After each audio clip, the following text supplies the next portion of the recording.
I'm Jamie. I'm an ultrasonographer now for about 9 years. I've been with Coastal Fertility now for a little over a year. And when I first started, I met with Dr. Schnorr and he talked all about this new AI program, Cycle Clarity. And my first thought was, I've heard about this before. It's going to take my job.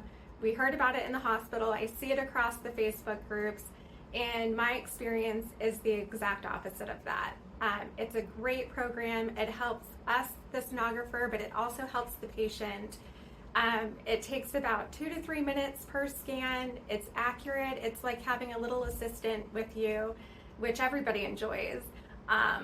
But not only that, it's great for the patients. I have patients that suffer from conditions like endometriosis where transvaginal ultrasounds are really painful for them, and this makes it so much better. It's 2 to 3 minutes.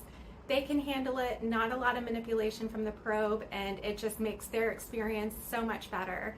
They get an email sent right after their appointment with the results, and they love that.